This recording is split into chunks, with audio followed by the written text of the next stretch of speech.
kehadirat Allah Subhanahu wa taala yang telah memberi kita kenikmatan sehat jasmani dan rohani.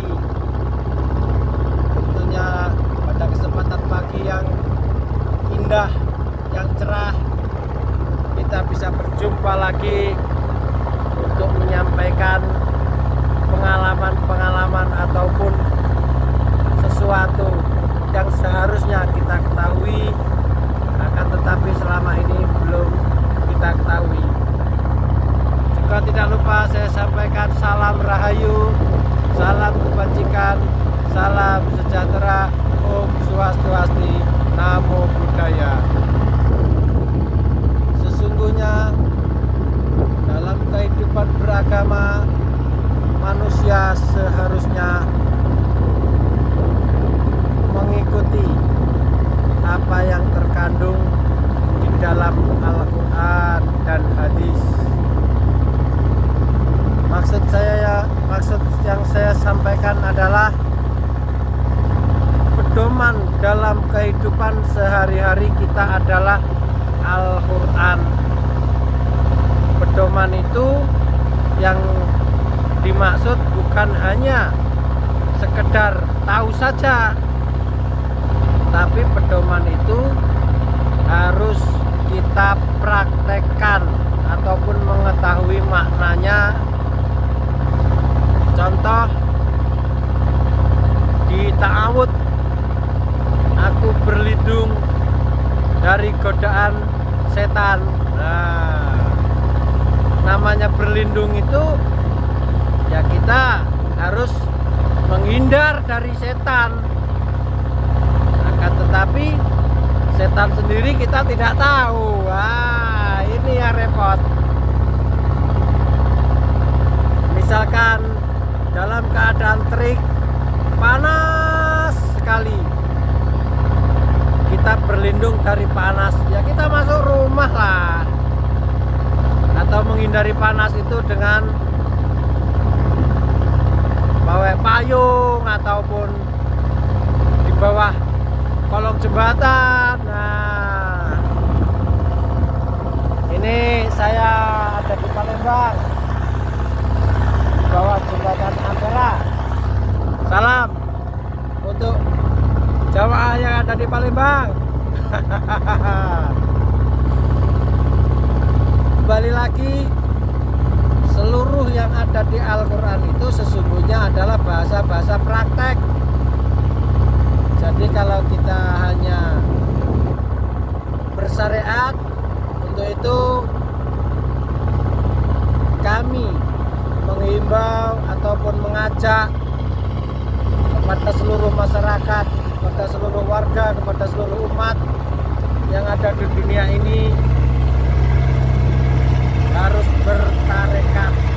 Jadi ojo mau ngaji syariat dokter pinter dongeng tulis lan moco. Jadi beragama itu sebenarnya ya sama dengan kita di dunia ini harusnya. Akhirat pun juga sama.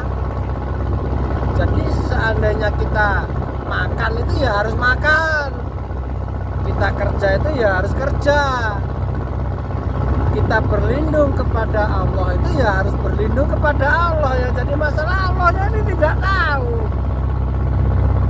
jadi hanya ngomong saja. Untuk itu agar kita lebih mendalami makna ataupun hakikat daripada yang tergantung di dalam ayat-ayat suci, mari kita bersama-sama masuk tarekat Naqsabandiyah Khalidiyah Nusantara agar kita mengetahui bagaimana cara membaca Al-Quran yang benar. Karena Al-Quran itu seperti tubuh ini, ada yang wujud dan ada yang qadim. Diri kita yang wujud ya jasmani, sementara sementara diri kita yang khotim adalah rohani. Jadi kalau Quran yang mushaf itu ya yang ditulis dan dibaca sampean-sampean itu. Nah, tapi yang khotim mungkin banyak yang belum tahu karena tidak tertulis tapi bisa dibaca. Jadi untuk mengetahui yang khotim itu kita harus masuk tarekat. Kalau belum masuk tarekat, yang mushaf itu kita baca tapi harus kita praktekkan. Seperti ta'awud, berlindung kepada dari godaan setan itu kan, berlindung kepada Allah itu kan harus praktek. Masa makan roti prakteknya ya cuma ngomong makan roti ya. Jadi untuk itu mari kita sama-sama lebih mendekatkan diri kehadirat Allah Subhanahu wa taala, yaitu dengan bersyariat, bertarekat, berhakikat, kemudian bermakrifat. Selain itu tidak ada jalan lain, karena jalan lain mendekatkan diri kepada Tuhan hanya itu jalannya, hanya itu satu-satunya supaya kita mengenal ataupun bila kita dekat aja belum, apa ya, kenal aja belum, bagaimana mau mendekatkan diri kepada Allah. Jadi sesungguhnya bahasa-bahasa yang diucapkan itu harusnya bahasa yang ilmiah. Ilmiah itu nyata. Jadi kalau mendekatkan diri ya mendekatkan diri. Aku mendekatkan diri kepadamu misalkan. Nah, jadi kepadamunya itu ya aku dekat kepadamu. Seperti saya ini, saya lagi naik tongkang. Nah, prakteknya ya saya lagi naik tongkang. Masa saya lagi naik tongkang, prakteknya saya lagi naik tongkang, saya lagi di bawah jembatan Ampera. Nah, prakteknya ya berada di bawah jembatan Ampera. Saya melewati, saya naik tongkang lewat di bawah jembatan Ampera. Nah, itu ucapannya, prakteknya bentar lagi. Nah, itu.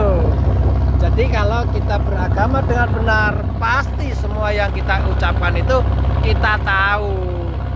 Jadi kalau kita mengucapkan akhirat, ya kita tahu alam akhirat. Karena alam akhirat itu sesungguhnya alamnya rohani.